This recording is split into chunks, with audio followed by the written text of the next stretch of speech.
ปิดสดกันใหม่ๆนะเป็นยังไงมันเจ็บปะลุงรถเป็นอะไร โอ้ยพระจิดูจักเนาะอีน่านี่ อ้าวก็เจ้าเคยก็เมียเจ้านั่นดิล่ะไป โอ้ยอีน่านี่แหละจอยเบิ่งก็บ่จับบ่ให้จับ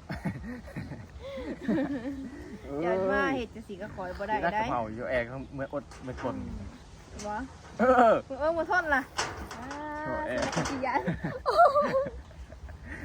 โอ้ยเดี๋ยวก่อน น่านี่เยอะนะ เอ้ยบ่าวสุกมาสิมาเฮ็ดจังซี่ก็คอยเอาสบายดีเนาะทุกคนเนาะมื้อนี้ก็มาหาบ่าวสุกอีกทุกคนเลยจ้าเพิ่นเฮ็ดอีหยังนี่บ่าวสุกจะเฮ็ดอีหยังเพิ่นบ่ปากนำทุกคนเลยตามที่ข่อยเบิ่งนี่เพิ่นคือสิซานอีสังซานพากะตี้บ่บ่าวสุกเอาทุกคนเลยเพิ่นจะว่าบ่ปากน้ำข่อย แปลเป็นตะเบื่อเป็นตะขาดมักมือ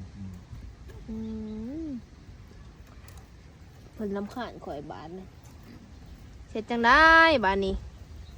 เจ้าก็บ่มีหมองซานเนาะมาซานอยู่บ่องหกโคกนี่เอ้ย มาแต่ละมือโอ้ยตะลำขาดนี่นะ เมืองเงินเพิ่นจะโหกขนาดทุกคนเอ้ย โอ้ละมันใส่กาแฟก็ลืมอยู่ เจ้าคนนี้อยู่เจ้าก็เมียนตีบ่ให้มันโห แล้ว ก พันมีเนี่ยโอ้ย เพิ่งบ่ได้สิเมียนเบิ่งโหกเขื่ออีทุกคนเอ้ยเมียเพิ่นบ่อยู่แล้วเพิ่นบ่ได้คอยเฮ็ดเนาะเจ้าสิซานไปเฮ็ดอีหยังล่ะฮะ โอ้ยจานไปออมหัวเนาะออมส่วนต้นผัก เอาซานไปออมสวนผักเอาสบายดีเนาะทุกคนเนาะมื้อนี้ก็มาหาบ่าวสู้อีกทุกคนเลยบ่าวสู้กับพามานั่งตัวแดดแย่งตาอยู่เนาะ โอ้ยนางโยมมันก็นาวทุกคนเอ่ย นั่งอยู่ผมมันก็หนาวเพิ่นว่า อันบาสุกแล้วกินเราไอ้นายนี่ว่าเราจะพาไปซื้อเสือ เจียยังจื้ออยู่เนาะข่อยบอกว่าเนาะ โอ้ยเราเอาตาคลิปของเราอีก3 คลิปเราจะไปซื้อเสือกันนาวให้คนเอ่ยลมๆเนี่ยนี่เราบอก เพิ่นยังจื้ออยู่ทุกคนเขาบอกแต่สุดนะว่าถ้าว่าเพิ่นมาถ่ายคลิปน้ำข่อยสิพาเพิ่นไปซื้อเสื้อกันหนาวเนาะเพราะว่าโซนนี้อากาศก็หนาวล่ะลมก็พัดว่อยทุกคนเอ้ยเพิ่นก็ยังจื้ออยู่เนาะมื้อใดระหว่างสิไป วางมือต้องหอมไปช่างดอกคน ว่า เอ่ย คู่มือบ่โอ้เป็นว่างกับมื้ออื่นไปบ่สิพาไป โอ้ไปนี่แหละ ซื้อให้ตัวหนึงดอก โอ้ยถ่าย3 คลิปซื้อให้ตัวหนึ่ง แหมสำนั้นแหล้วเนาะ โอ้ยซื้อทอดโตก็ได้ ไปก็สิเรื่องแรกเนาะจังไปเนาะ โอ้ไปยำแรงโอ้ยคำมือตื่นตา ไปแต่เสาร์ไรมันหนาว โอ้ยตอนสวยๆ11 12 โมงได้ไป หมอไปยำแรงๆพอได้มันคำเท่านั้นก็แวะเท่านั้นเด้เนาะฝากคนมานั่งตากแดดนะพา อันในสมองบริคือหาเงินหาคำคือแต่นาดี หาเงินข่อยแล้วนี่นะ มกบุญอยู่แต่นาเดียวเอ้ย เบิ่งข้าวข่อยก็แตกว่าลบออกแล้วค่าแตกแล้ว โอ้ยเป็นบาทเป็นบัตรลีรออีนาย พอมีแนวสิทามเจ้าก็เปิดสดกันทำอีทเป็นยังไง ทานเป็นบัตรอีนาย ฮะก็เปิดสดกันใหม่ๆนะเป็นยังไงมันเจ็บปะลงรถเป็นยังไง โอ้ยพระจิดูจักเนาะอีนายนี่ อ้าวก็เจ้าเคยก็เมียเจ้านั่นดิล่ะ โอ้พระอยากบอก ท่านเนี่ยมาถามโอ้ย ก็บอกเป็นประสบการณ์เนาะไม่ว่า อันนั้นอันนี้ เขาพันละเคย เอ้ย นี่ล่ะเป็นอะไรในยินเขาว่ามันเจ็บบ่ โอ้พระจิจักดู ไม่เจ้าเห็นก็เมียเจ้านี่ล่ะ ไม่ได้อยากบอกโอ้ยบอกบุตรอันเสน่ห์ ไปที่สภาพเขาไปเปิดเขาอยากรู้ว่ามันเป็นจังได อีนายนี่แลชอแอกับเฮาฮ่าฮ่าฮ่าจะมาจับทุกคนเลยจะมาว่ามาจับขาเขาเองบ้านเพิ่น ชอแอนั่นน่ะ เพิ่นบ่ได้อยู่ก็เมียเฮิงว่ะมาอ่อยเพิ่นนั่นนี่ดูๆนี่ห่วยเพิ่นจะมาเฮ็ด ที่ไหน บ่ได้ มามูจับแท้ๆบ่ได้จับ อืม โอ้ยบัดเว้าคือ ห่วยคันว่าสิเอาสะเถะก็ต้องไปขอไปแต่งกันให้ถูกต้องแล้วเนาะ มาบ่จักคือเปิดอกบ่จักเปิดคาให้มันเบิ่งว่าบ่จับบ่ให้จับ อย่ามาเฮ็ดจังซี่ก็คอยบ่ได้ นักกะ ได้ เพราอยู่แอร์เขาเมื่ออดไม่ทน บ่ เออ มาทนล่ะ โอ้ย ขี้ยันโอ้ยเดี๋ยวก่อน ง่ายนี่เยอะ เอ้ยบ่าวซุกมาซื้อมาเห็ดจะสิก็ข่อยม ดูดินะเอ้ย ขวดเลยมาใหม่แล้วเด้อมานี่ มาเตอเทืองไม่อดเลยเด้อกับเฮา ผีขวดยินแดง มาเตอเทืองบอลเต้นเดียวเจ็ดคนมื้อนี้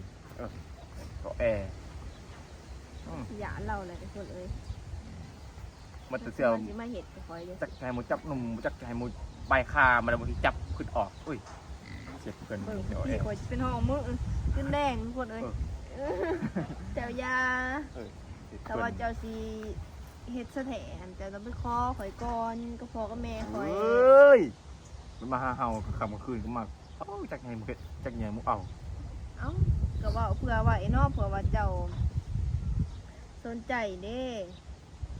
ยันอะไรเลย บ่ฮานเอาแอกับเราเลยทุกคนเอ้ย ช่วยเอาแอร์กับเฮาโอ้ย แต่ว่าเราก็ขาดมาดนแล้วเนาะกับเมียเราหั่นนะเราก็ไปอยู่กับเมียเราดนล่ะ มาหมูเช็ดอลีพัดยานโอ้ยมาทำหมูเปิดจอกเปิดชมครั้งแรกนั่นได้ ก็อย่าคู่ตัวนี้ค่ะเป็นจังไดเจ้าเฮ็ดกับเมียเจ้านะ โอ้ยเฮาคักเฮา เข้าบ่ เออ เออ คักเลยเฮาเอ้ยนายนายนี่อย่าว่ากับเฮาเลย เมียเจ้าได้ซะ ไม่จักน้ำมัน บ่ขาดเนาะอืมเป็นแดงเลย เอ้ยมันจะจับพุดออกโอ้ยเสียอารมณ์ยังมันเช็ดอลีพัด บ่ ยา สุ น กเฮ็ดจังซี่เป็นตาหยาน ว่า ผักอยู่ได้ล่ะ โอ้ยนายนี่ เพิ่นก็เฮ็ดพวกคืออีสื่อหั่นแหละเพิ่นบ่กล้าเฮ็ดเด้อแม่นบ่ ของเราเอาบ้า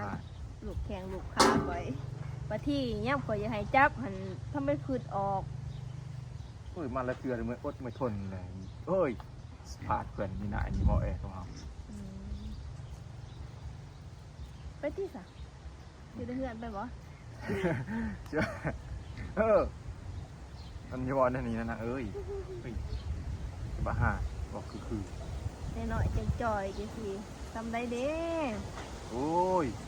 บาดเจ้านี่มันยังปะมัน คา ปะ ก็ มัน เฮ็ด เอือ น้อยๆนี่ทุกคนเลยเพราะต้นนั้นเนาะข่อยอยากก็ได้น้อยเห็นไหมจำหาก็บ่เห็นสมมุติ มา จ้ะ ออยเอาโมเตลมือใส่สุดจีมาใส่มาออยเอาคลิปเด้อเอาคลิปเตลมือถ่ายเอาคลิปอันนั้นอันนี้มูเบิ้งถ่ายเอาคลิปจับยาบอกเป็นอะไร หยาแล้วเนาะเฮ็ดเป็นตาหยาลายแล้วเจ้าก็บ่กล้าเฮ็ดดอกเจ้ากันแม่นบ่ล่ะ โอ้ยยาสมุน บ่กล้าเฮ็ดข่อยดอ สอก งสามคนคืนเดียวก็ยังผ่านมาเลยนะเอ้ยสำนีพิยา บ่ เอ้ย กดเลยค่าน้อยๆไปทางไหนซ้ำได้ เอ้ยเยอะนักจังหวะ ไปตีไปเบิ่งไปบ่แต่พี่ข่อยนี่เจ้าสิเฮ็ดจะได้กับข่อยแต่พี่ข่อยจนแดง ชิมาทาหมูบกาเห็ดเพิ่นโอ้ยสามคนผ่านคืนเดียวก็ยังเห็ดกันจะมาวนวายชิวิญญาณของนั่นนี่อันหมูเสื้อมาหมูไปจะเห็ดซื้อดอกอันนี้โอ้ยเมื่อยว่าวน้ำลาวบอกว่าจะเห็ดคือเก่าโอ้ยไม่เท่าเฮา แต่ถ้าว่าเฮ็ดแล้วก็ต้องอาบน้ำอาบน้ำดีๆได้ล่ะอาบอยู่บ่ละน้ำ เอาอยู่ดีนะไอ้นาย บ่คนเลยค่าเรา เอา มือก็ได้เลยนี่ จะเป็นคนแนวไหนไอ้นายนี่โอ้ยอันว่าเอาหมูหมูจับไอ้กับเบิ่งแม่จับรูดเบิ่งแม่บัดหมูเสียดอรีไปทาย เอาล่ะแม่จับมือแม่ขันหา นี่นะเอ้ยปั่นงอแต่นี่หมูเสียดจับมือเอามือออกมีคนนาคือเจ้าสิไปหารมอแล้วหมูตังกอกปุ๊บตาคลิปให้หมูจับไรอีจับตาคลิป เฮ็ดได้สักถ้าบ่ทายนี่สิจับบ่ โอ้ยเป็นอย่างจำนี้ บ่เดี๋ยวข่อยปิดจะหน่อยก็สิหานบ่ เอออันมอมาอ้อยหมูก็ตังกองปะไปได้จักจากบ่ายเอ้ยเอาไปให้ผู้อื่นเบิ่ง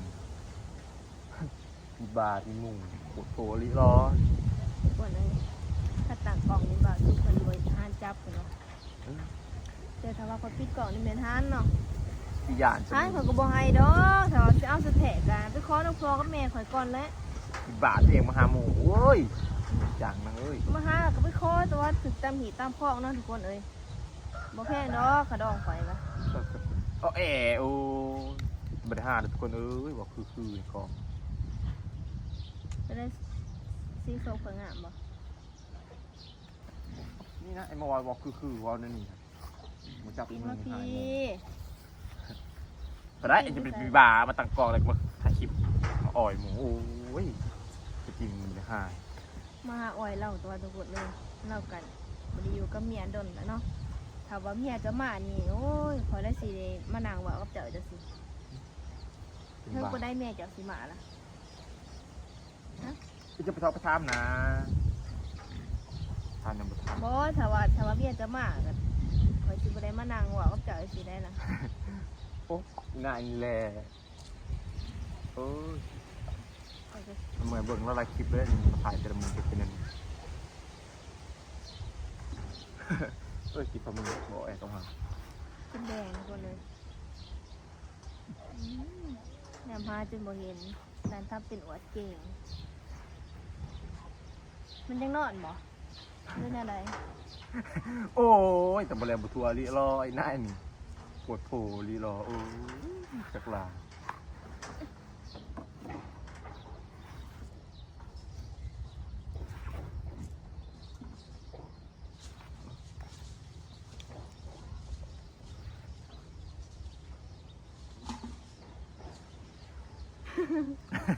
ปวดโผรี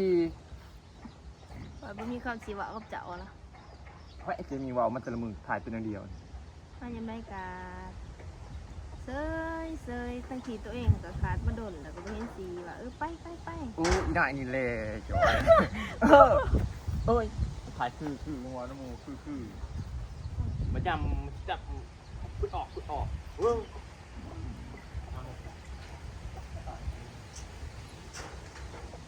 ไปเลยทุกคนเลย